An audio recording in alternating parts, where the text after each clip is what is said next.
चंदौली के सिमरा साहबगंज में काशी हिंदू विश्वविद्यालय के छात्रों द्वारा स्थापित स्वयंसेवी संगठन मातृभूमि सेवा ट्रस्ट के तत्वाधान में आरके नेत्रालय द्वारा बिना किसी सरकारी सहायता के प्रत्येक शनिवार को लगातार आयोजित होने वाले सेवा शिविर में उस समय बड़ी अजीबोगरीब स्थिति उत्पन्न हो गई जब शिविर में पहुंचे पुलिस अधिकारी रहे संतोष कुमार सिंह को सैकड़ों वनवासियों ने अपने अटपटे प्यार से घेर लिया और फूलमाला से लाद दिया। वनवासियों के इस अनोखे समर्पण ने संतोष कुमार सिंह को थोड़ा असहज परंतु भाव विभोर कर दिया। वे वनवासियों के छोटे छोटे बच्चों के साथ लगातार फोटो खिंचवाते रहे।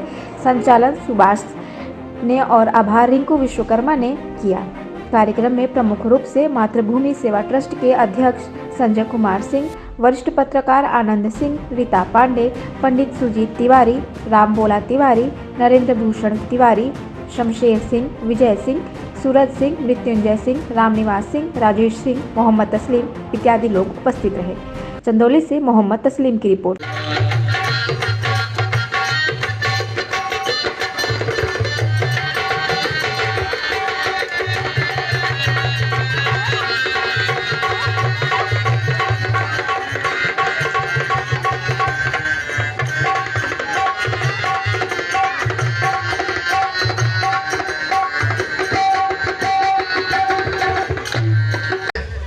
बचपन में एक श्लोक पढ़ा था जिसका हिंदी अर्थ है, राम के बारे में कहा गया था कि विजयतव्यो लंका। राम का लक्ष्य क्या था? लंका विजय करना। साथी कौन थे? बंदर और भालू। और रास्ता कैसा था? पैर से समुद्र को पार करना। असही माने ऐसा मार्ग जो असंभव था कि पैर से समुद्र को पार करना। पैर से हम लोग भरी नदी नहीं पार कर पाते, लेकिन राम को एक समुद्र के उस पार जाना था, पैरों से जाना था। और संसाधन विहीन, कोई रथ नहीं, कोई सेना नहीं, कोई सहायक नहीं। और शत्रु कौन था? पूरा विश्व विजेता रावण। लेकिन इन तमाम प्रतिकूल परिस्थितियों में भी किस तरह से राम चलते हुए और मर्यादा का पालन करते हुए लंका विजय करते हैं, ये साबित करता है कि जो क्रिया सिद्धि सत्व बहुत महताम लोग करने में, कि कार्य की सिद्धि व्यक्ति के पुरुषार्थ और पराक्रम से होती है, उसके इच्छा शक्ति से होती है, संसाधनों से नहीं। तो उसी तरह संसाधन विहीन इस इलाके में संजय ने लोगों को जोड़कर सेवा का जो संकल्प लिया है वो अपने आप में बड़ा अद्भुत है। इसको और बड़े पैमाने पर फैलाने की आवश्यकता है। जिस तरह आप लोग लगातार जुड़ रहे हैं, ये भी अपने आप में बहुत ही प्रशंसनीय है। हम जिस समाज में हैं, बड़ा अद्भुत स्वरूप इसका है। आप देखिए, अगर आपकी चाय में मक्खी गिर जाती है तो आप चाय फेंक देते हैं, लेकिन अगर वही मक्खी घी में गिरती है तो मक्खी फेंक देते हैं। अगर मक्खी घी में गिरती है तो घी नहीं फेंकते, मक्खी फेंकते हैं। मक्खी चाय में गिरती है तो चाय फेंक देते हैं। तो समाज बड़ा उपयोगितावादी है, लेकिन अभी मैंने देखा कि किस तरह से आम आदमियों ने जुड़कर जन सेवा के इस कार्य में सहयोग का एक संकल्प प्रदर्शित किया। 1 रुपए 2 रुपए या क्षमता के अनुसार, तो यही सोशल रिटर्न है हम समाज से जो प्राप्त करते हैं।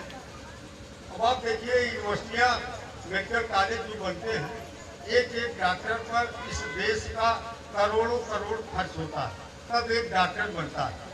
वही डॉक्टर जब जोग की तरह इस देश के मरीजों का खून पीने लगता है तो बड़ा निंदनीय होता है। यहाँ सोशल रिटर्न की बात आनी चाहिए। इस देश ने, इस समाज ने एक डॉक्टर को, एक इंजीनियर को, एक IAS को बनाने में अपना योगदान दिया। आपको लगता होगा कि आपका योगदान नहीं है, लेकिन आपके टैक्स के पैसों से बने हुए बड़े बड़े संस्थानों में पढ़ करके वही आदमी जब डॉक्टर, इंजीनियर, IAS, IPS बनता है तो उसकी जिम्मेदारी बनती है कि वो अपने सोशल रिटर्न को समाज को दे। लेकिन ये क्योंकि भौतिकतावादी युग है और उपभोक्तावादी संस्कृति हमारे यहाँ हावी हो गई है, ऐसे में अगर कुछ लोग जो संजय जैसे हैं और उस चेतना को जगाते हुए चल रहे हैं, लोगों में एक जागरण, एक प्रेरणा पैदा कर रहे हैं, तो ये बहुत ही प्रशंसनीय है। इस अवसर पर मैं आप सभी का अभिनंदन करता हूँ, संजय को साधुवाद देता हूँ। इस अलख को निरंतर जगाते रहें, जगाए रहें जहाँ भी आवश्यकता है हम सभी लोग इनके साथ हैं। इनका ये कारवां निरंतर बढ़ता रहे और अभी तक आंखों से आगे बढ़ करके तमाम ऐसे मरीज हैं। देखिए, मरीज के साथ जिसके पास संसाधन नहीं है, पहुंच नहीं है, डॉक्टर से बात करने का साहस नहीं है, सामर्थ्य नहीं है, अगर उसको एक कंधे का सहारा बीएचयू के हॉस्पिटल में या कहीं भी मिलता है तो वो उसके लिए बहुत बड़ी उपलब्धि। आप कभी अकेले जाए उस भीड़ भाड़ भरे बीएचयू के माहौल में आप समझ ही नहीं पाएंगे किस डॉक्टर को दिखाना है और किस तरह से मिलना है। तो निश्चित तौर पर इस पिछड़े हुए क्षेत्र से लोगों को ले जा करके उनके लिए उपयोगी साबित होना बहुत महान कार्य है। और मैं संजय के प्रति साधुवाद व्यक्त करता हूँ, अपनी शुभकामनाएं देता हूँ और कामना करता हूँ कि ये कारवां अनवरत अजस्र प्रवाहिनी गंगा की तरह प्रवाहित होता रहे। बहुत बहुत धन्यवाद। महामना के चरणों में आदर नमन है। हम सबको आपने हमेशा ही एक बड़े भाई का प्यार दिया। जैसे आदरणीय डीआई जी साहब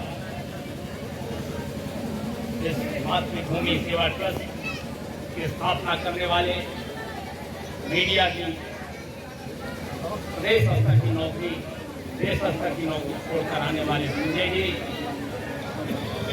सिंह, आदरणीय जन, सूरज भाई, राजेश भैया, गीता जी, संजय जी, विजय जी।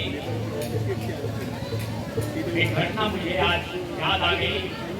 पिताजी कह रहे थे कि हम लोगों ने ये कहा कि मीडिया की नौकरी आप छोड़कर क्यों आए संजय जी और ये सब करने के लिए। तो बताना चाहूँगा कि आदरणीय एसपी साहब, जब यहाँ एसपी थे डीआईजी साहब, तो आप मीडिया वालों के प्रति एक धारणा बनी हुई थी आपकी बनारस से और तमाम जिलों में आप उच्च पद पर रह चुके थे। शायद ऐसे ही लोग मिले रहे होंगे कि आपकी मीडिया वालों के प्रति एक धारणा बन गई थी कि ये एनएनसी होते हैं, निगेटिव न्यूज कलेक्टर होते हैं। उसी बीच में संजय जी का यह कार्यक्रम शुरू था और ये देखकर आप हतप्रभ रह गए कि मीडिया से जुड़ा व्यक्ति जिसके प्रति हमारी धारणा ये थी कि यहाँ तो नकारात्मक विचारों वाले, उसी तरह की खबरों को जिताने वाले लोग रहते हैं, वहाँ एक व्यक्ति ऐसा भी है जो पॉजिटिव सोच रखता है। और इस तरह से यहाँ ऑपरेशन कराना, बुजुर्गों को माँ और बाप के रूप में देखना, ये अपने आप में बहुत बड़ी बात थी। इन्होंने ऐसा सोचा और आपने उसके बाद आपकी धारणा बदल गई। आपने 26 जनवरी पर इन्हें सम्मानित कराया। पूरा जिला जान गया कि हाँ, संजय जी इस तरह के कामों में लगे हुए हैं और मानवता के प्रति जो कार्य है फिर भी लोग कर पाते हैं। बहुत से लोग आते हैं, बहुत सा मन सजता है, बहुत से लोग चाहते हैं कि हम भी समाज सेवी के रूप में हमारा महिमा मंडन हो, समाज हमको उस रूप में पहचाने जो हमारी छवि हो एक दूसरी छवि बन जाए। लेकिन कुछ सालों बाद वो टूट जाते हैं वो लोग। लेकिन 10 से 11 सालों से निरंतर यह कारवां बढ़ता जा रहा है। आपके आशीर्वाद से, आपके सहयोग से, आपके सोच से, आपने उस समय कहा कि रजिस्ट्रेशन होना चाहिए ऐसी संस्था का रजिस्ट्रेशन नहीं था। आपने वो प्रेरणा दी, संस्था का रजिस्ट्रेशन हुआ और निरंतर विकास हो रहा है। मैं एक निवेदन करना चाहूंगा, बस यहाँ के लोगों को देखकर आज बुजुर्गों के जो धारणा बनती जा रही है, घरों में बड़ी उपेक्षा होती जा रही है। जो नौजवान हैं, न जाने किस भाव में मोबाइल की जो संस्कृति चल गई है उस भाव में आने लगे हैं। वो आदर सम्मान धीरे धीरे बुजुर्गों का कम होता जा रहा है। कम लोग ऐसे निकल रहे हैं आपका साथ देने के लिए, जो आप इस तरह की मुहिम छेड़ें और इस तरह के ऑपरेशन कराए जाए और लोग सहयोग दें। ये राशि, ये यहाँ पर आपका ये समर्थन ये बता रहा है कि आप लोगों में वो भावना है। लेकिन पूरे जिले के लिए मैं ये निवेदन करना चाहूँगा मातृभूमि सेवा ट्रस्ट के आदरणीय अध्यक्ष महोदय से, संस्थापक जी से, कि कुछ ऐसा भी किया जाए जो नौजवानों में प्रवृत्ति गलत प्रवृत्तियों की बढ़ती जा रही है। नशाखोरी के प्रति लोगों का ज्यादा रुझान होता जा रहा है। इस तरफ से किसी न किसी तरह से उन्हें मुंह मोड़ा जाए। इसके लिए आवश्यक है कि उन्हें खेलों के प्रति जागरूक किया जाए। अगर वो स्वस्थ होंगे, खेलों के प्रति उनकी रुचि होगी, तो शायद उनके अंदर ये भावना होगी कि कैसे सबके साथ जाति का कोई बंधन नहीं होता, खेलों में कोई धर्म का बंधन नहीं होता। जैसे समाज सेवा में किसी जाति नहीं पूछी जाती, किसी का धर्म नहीं पूछा जाता, सबको लेकर साथ चला जाता है, उसी तरह खेलों की दुनिया में भी सभी साथ चलते हैं। तो हम ये निवेदन करना चाहेंगे कि कुछ आयोजन इस तरह के भी हों जिसमें नौजवान जुड़ सके, उनके अंदर प्रतियोगिता की भावना है, रचनात्मक प्रवृत्ति पैदा हो सके, जिससे आने वाले समय में समाज का बहुत भला हो। बहुत बहुत धन्यवाद। मांगी रात मिड डे मील भोजन सरकार करवावत हो, अपने लड़कन के नाम कोई प्राइमरी में लिखवावत हो, सीएल ड्रेस बैग किताब भी मिले फ्री में, तबो और लगल है नाम लिखाओ बदे नर्सरी में, और मास्टरों लोगन का लहला है सब खा के भरत खर रहता हो, तो से का घाटा है। ये बात तो सही है। पहले बिल खैले सब सूता कुछ के मड़ई उठे न धुआं, आठ आना पर खाची फेंके पानी पिए खोद के कुआं, कन्ना खुदी जौने आटे भरत अपन भरसा रहे, मोट खाए मोटे पहिरा पेड़हू तर दिन बिता रहे। अब तो सगरो टीवी सीडी पसरल कहाँ सन्नाटा हो, तो महंगाई से का घाटा हो। गांव शहर में ब्यूटी पार्लर अपन रंग जमाए रहल हो, 80 बरिस के बुढ़िया बुढ़वा बालगाल रंगवाए रहल हो, टीवी ट्रांजिस्टर प्रचार में हरदम यह दिखाए रहल हो, जादू भरल सौंदर्य प्रसाधन सबकर मन लुभाए लगल रहल हो, फैशन के अब होड़ लगल है, कोई न कोई से नाटा हो, से का घाटा हो। दोनों जी का पैदावार कम हुई तो कुछ महंगा हुई, कि दाल रहर का महंगा हो तो मत खा, मसूर मटर खा, आलू गोभी सोया पालक ताजा लाल टमाटर का, दूध का सब्जी दूध का मीठा दूधा से सब जियत हो, और तो ही बतावा बारात में कोई घूड़ का पानी पियत हो। पहले सस्ती रहता, अब तो छेना रसगुल्ला होगा महंगी भलता। अब बहुत से बाराती जाते नहीं खे, चाहत बोलेरो टाटा हो, तो महंगाई से क्या घाटा हो।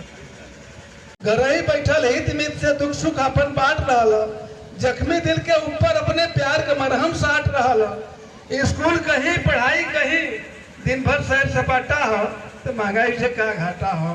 आखिरी बात 4 लाइन लिख ली हम कि अच्छा हो महंगाई